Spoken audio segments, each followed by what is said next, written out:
വിരമിച്ച ജഡ്ജിമാർക്കെതിരെ കേസെടുക്കുന്നതിൽ നിലവിൽ മാർഗരേഖകളില്ലെന്നും കോടതി CN രാമചന്ദ്രനെ പ്രതിയാക്കിയതിനെതിരെ ഒരു കൂട്ടം അഭിഭാഷകർ നൽകിയ ഹർജി ഹൈക്കോടതി ചൊവ്വാഴ്ചത്തേക്ക് മാറ്റിവെച്ചു.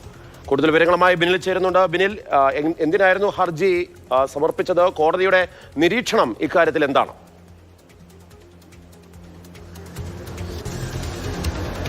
മാർഷൽ പെരിന്തൽമണ്ണ പോലീസാണ് CN രാമചന്ദ്രൻ നായരെ പാതിവില തട്ടിപ്പിൽ പ്രതിയേർത്തത്. അദ്ദേഹം ഈ NGO കോൺഫെഡറേഷന്റെ അഡ്വൈസറി ചെയർമാനാണ്.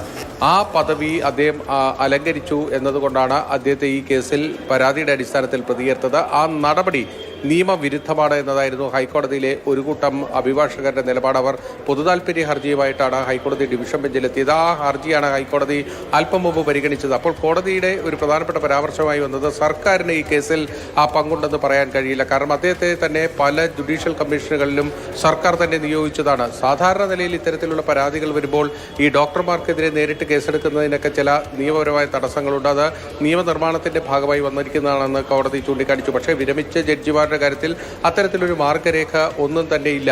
അതുകൊണ്ട് ഇപ്പോൾ അതുമായി ബന്ധപ്പെട്ട പ്രശ്നങ്ങളാണ് ഉണ്ടായിരിക്കുന്നത്. അത് സർക്കാരിന്റെ കൂടി ശ്രദ്ധയിൽ വരുന്നു.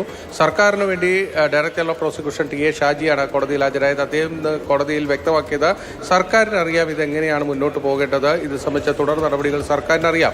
അതുകൊണ്ട് തന്നെ ഒരു കേസ് വന്നു കഴിഞ്ഞാൽ സ്വാഭാവികമായും അത് അന്വേഷിച്ച് പ്രതിസ്ഥാനത്തുള്ള ആളാണെങ്കിൽ പ്രതിസ്ഥാനത്ത് നിലനിർത്തും, പ്രതിസ്ഥാനത്തില്ല എങ്കിൽ ഒഴിവാക്കും. അതാണ് നിയമപരമായി സർക്കാരിനും ചെയ്യാൻ കഴിയുന്ന കാര്യം. എന്തായാലും ചൊവ്വാഴ്ചയിലേക്ക് ഈ കേസ് മാറ്റിവെച്ചിരിക്കുകയാണ്. CN രാമചന്ദ്രനാർക്ക് പങ്കുണ്ടോ ഇല്ലയോ എന്നത് ഒരു FIR ഇട്ടത് കൊണ്ട് തന്നെ ആ FIR പരിശോധിച്ച് അതിൽ ഒഴിവാക്കേണ്ട ആളാണെങ്കിൽ ഒഴിവാക്കുക എന്നത് മാത്രമാണ് നിയമപരമായിട്ടുള്ള പരിഹാരമായിട്ടുള്ളത്. എന്തായാലും ഒരു കൂട്ടം അഭിഭാഷകർ ഈ ആവശ്യം ഉയർത്തി കോടതിയിലേക്ക് വന്നു എന്നതാണ് പ്രധാനമായ പരിശോധനകൾ നടത്താതെയാണ് CN രാമചന്ദ്രനെതിരെ ഇപ്പോൾ കേസെടുത്തത്. അതുമായി ബന്ധപ്പെട്ടാണ് അഭിഭാഷകരുടെ ഒരു സംഘം ഹൈക്കോടതിയിലേക്ക് പോയത്. പക്ഷെ അങ്ങനെ ഒരു മാർഗരേഖ ഇല്ല എന്നാണ് കോടതിയുടെ നിരീക്ഷണം.